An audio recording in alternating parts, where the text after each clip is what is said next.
Hey, everybody. We are live at Pace Studios right now with the Wild Reeds. Thank you for being here. Hell yeah. Thanks for having us. Yeah, thanks for coming back. We've got same tapes as the first time, but new room. And thanks for coming back. It's great to see everybody.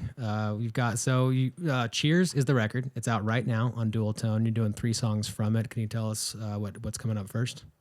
Coming up first, we've got a song called Don't Pretend. And it's kind of a snapshot from this time about a year and a half ago. My mom had cancer, and it's just kind of a snapshot from when I actually couldn't visit her because I got like a cold, and when somebody's in the hospital, like you can't mess with it. Oh, man. So it was just kind of a brief part of that with a much larger feeling later that I don't even know fully what it means. So let's do this.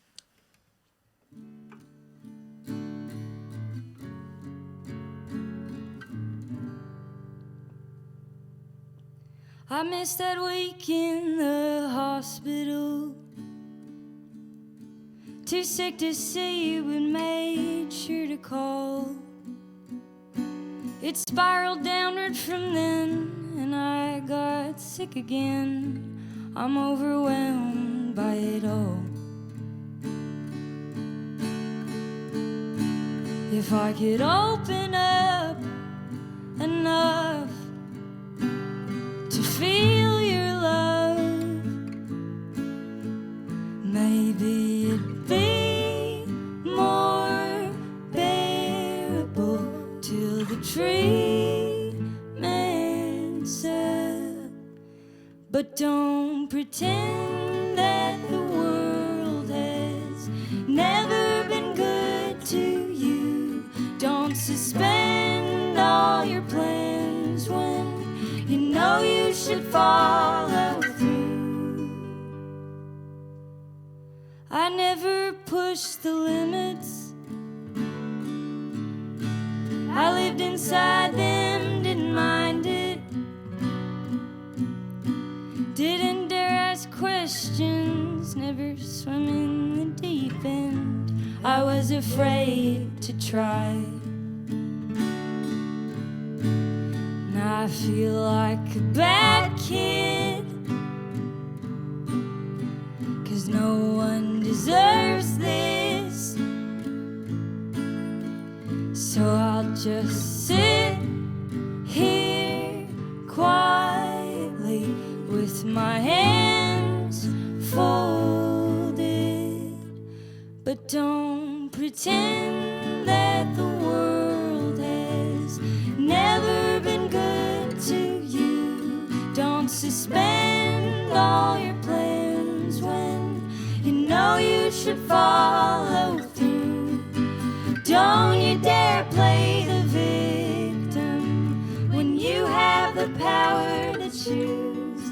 Don't pretend that the world has never been good to you.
Thank you. All right. Thank you. That sounded great. Thank you. Yeah, and it's it translates so well into this room, and I enjoy the record very much. And but the way that it translates into this tape library is outstanding. So thanks for coming and doing it like this. Yeah, for sure. So you alluded to, Sharon, there's some tough times that went into that were happening in life generally while this album was written and recorded. Can we talk a little bit more about it? I mean, discord within the band, noting that the band is literally standing right here. That was one of bits of toughness that was going on. Can we talk a little bit about the themes that went into it, and I mean, whether that's been... You never start with like a purposeful theme. You just start with whatever songs you've got. Or we never do. Sure. I don't know. Everybody has some sort of struggle they're overcoming, and mine just happened to be pre-grief, if that makes sense.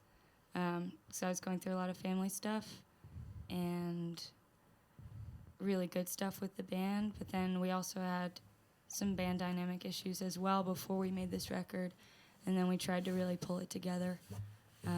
But you guys can speak a lot more to that than I can. I mean, I feel like this record sort of blew open the doors on a lot of stuff that we almost didn't know was going on within ourselves personally and then within our band. And it was almost like the songs were the gateway to that, and then we got into a creative space and we put them all together and we had to record them, and it was like, bleh. In a great way, though.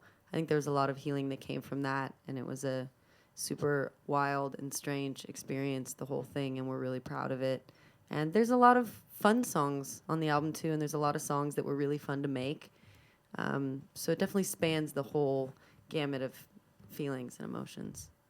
Yeah, if there's anything that I've learned from being in this band, we've been together. Sharon and I have known each other for almost 10 years, and I think like in the last couple years we've learned that we don't even know ourselves like we think we do. And when we spend so much time in a van with somebody, you're like, oh, I know this person. I know how they're going to react to everything. But we've all changed a lot. And so, like, having, like, the grace with each other and allowing each other to change has been, like, a big life lesson for me. And I think everybody in the band. But I think we've really embraced a lot of the change and have, like, kind of, like, tried to filter through, like, any resentment that has been in the past and, like, realize that, like, we're all learning and we all make mistakes and we're growing up together in a very confined space. And just like giving each other, especially on this record, we gave each other a lot of space to express ourselves, each other more. So it was great. Good. Yeah. Well, I mean, I'm stoked for you personally that you have a tool and a vehicle to work through some of that shit, because I mean, you know, not everybody does have a healthy way to do that. Not everyone has a way to do that at all. I mean, therapy is expensive as hell, and you know, if that can be worked through without therapy and with songwriting, that's outstanding. So Hey, no shame in therapy. We've done that too. Yeah. No, but it is getting cheaper. More people that need it. I think it actually is getting cheaper. I think a lot of Easier to bands find. too maybe don't realize that other bands have the same struggles. So it's really interesting. We meet other bands and they're like, you guys talk about that? Yeah. You guys like get into it? You have powwows? And it's like we always joke about it being like a platonic marriage, but it's such an insane commitment to a group of individuals, for better or for worse. So it's a lot of what this record feels like to us. nice. Well, thank you for sharing with us today. We appreciate it. Can you tell us what's coming up second off of Cheers? Yeah, it's a song called Play It Safe, and I don't even really know how to sum up what it's about, but my godfather was my mom's boyfriend all through her 20s, and he's still a great family friend, and he once was giving me a piece of advice and just said, Kens, if you're not living on the edge, you're taking up too much space. So I ended up writing a song about that, and somewhat about him and about my mom and about advice and mistakes and the dance that they do together.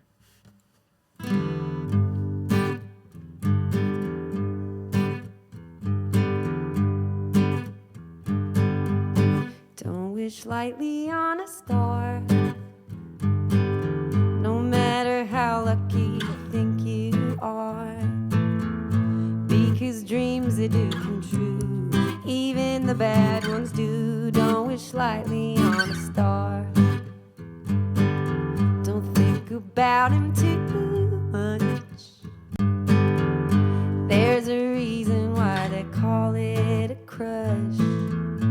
You know thoughts are like balloons, you can cut them loose. No, don't you think of him too much.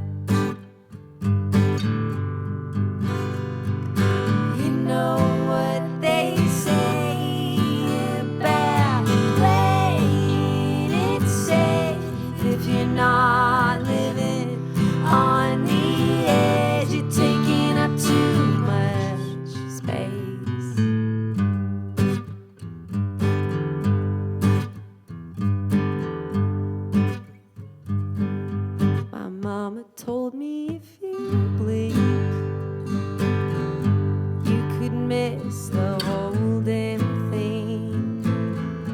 Because no one sees a dream once it turns reality. You miss it if you blink.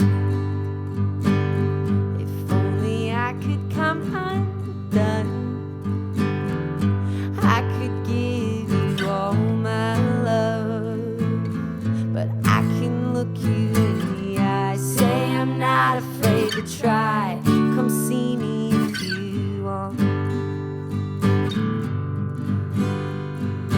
You know what they say about playing it safe. If you're not living on the edge, you're taking up too much space. The best people were mistakes conceived in the back of a Chevrolet. So you pour some love on your pain. You don't get to choose sunshine over rain. Tell me now, where would I be if I played it safe?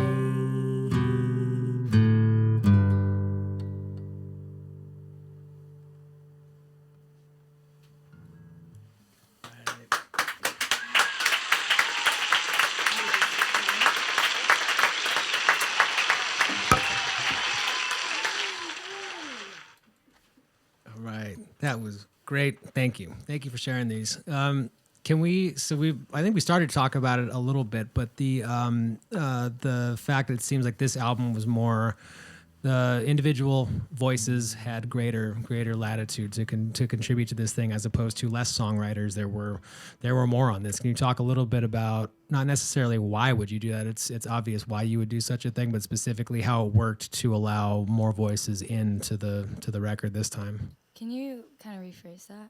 You mean like allowing? It sounded like you said allowing more songwriters. What did you? That on this time out, that is what I meant. I think I said it the way I meant it. That more voices made sense on this record to be in it. That all three had a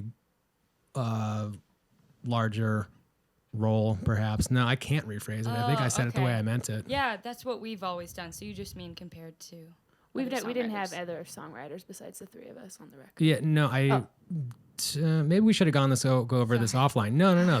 I read this on the internet and then I said it to you, but perhaps we should have talked about it a little bit offline. I The think- narrative of this thing, so that you know, is that all three voices were more individually emphasized, as opposed to there being not different songwriters. Okay. Still Okay. you, Sorry, we but got a little confused there. That part's true. That's true. We had more free reign on each individual songwriter's choices in production and arrangement and stuff. Yeah, I like what you said this morning. We've always written our songs separately, but then we come together and we collab. This was more like I guess, power in the production room. Like we got to make like creative choices with sounds that we kind of like let each songwriter take the reins of their own song and be like, oh, you like that synth line? I'm not really into it, but let's see it Right. out. Like, let's We see had- it through. A little less compromise in that way. We said yes more than no, I think. Yeah. We also have all felt like we've lost a little bit of something in the process of compromising, but there's also a magic that comes with compromising. And so in the past, we've like had to put as much harmony as possible to make sure our voices sound similar and make sure that the songs don't sound too different. And this time we just thought, what if they do sound different? And what if not every song needs harmony the whole time?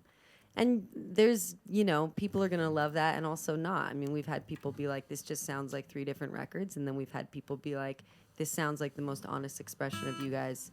So we're kind of aware that what we're doing is a little bit uncharted territory by being like, yeah, we're really different and our songs sound different and we're still one band, Yeah, but I think it makes sense. There's so many artists now who are releasing single as opposed to releasing all as one album, and it doesn't Yeah. matter. Cohesion doesn't matter in any way. Well, it doesn't always matter, and maybe by giving up a bit of that cohesion in order to be honest, that it doesn't matter on an album either. Yeah. Exactly. You put that very well. Yes, I'm batting 500 right now. I'm phrasing things half right today. It's the sweatband. Oh man, I enjoy your band a lot, and I am looking forward to what you're going to play next off of Cheers. Can you tell us what's coming up next? Yeah, this song's called My Name. It's a song about power and the exchange of power, and specifically it was about like a man in my life that thought that they needed to mark their territory on me, even, that sounds really weird, but like, Yeah, like, wait, phrasing. Wait a second. Do you want to rephrase that? it's about like claiming territory and claiming a person as yours, and that's kind of where it came from for me. And, me having to stand up for myself and say I don't belong to anyone. Nice.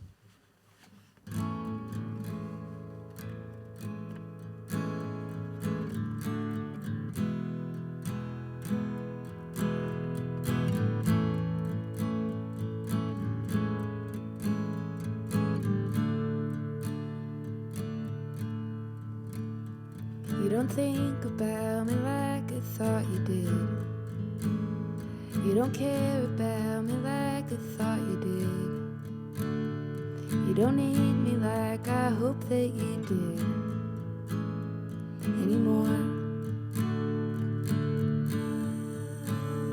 But you think about me, I have seen the proof, the way that many other men do.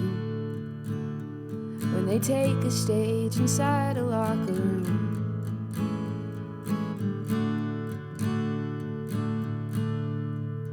and it hurts, babe, when you smear my name to tap a source of power. When I think about you, it's not like it was, suspended in the afterglow of love. When you left, you didn't make it very far from me, babe. And you've seen me on a stage conduct a band, and you've heard me in the quiet like a friend. But still I'm just a trophy on a stand.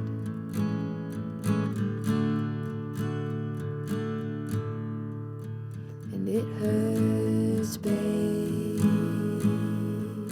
when you smear my name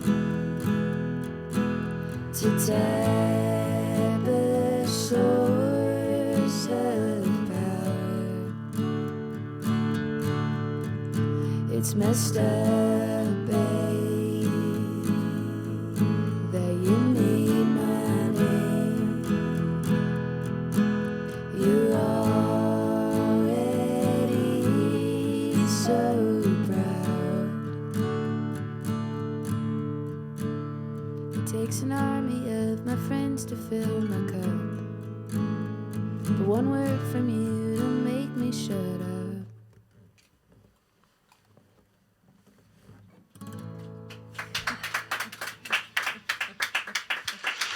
I was holding in that sneeze.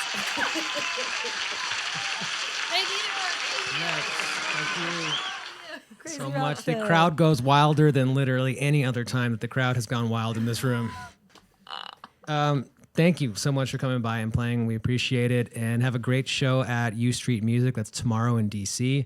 There's a show at Antone's in Austin, April 24th. You're at Bluebird in Denver, May 19th. You're at Meow Wolf just outside of Santa Fe, or just inside Santa Fe. There is a lake 80 miles outside of there, but that's not Meow Wolf. Meow Wolf is on May 20th.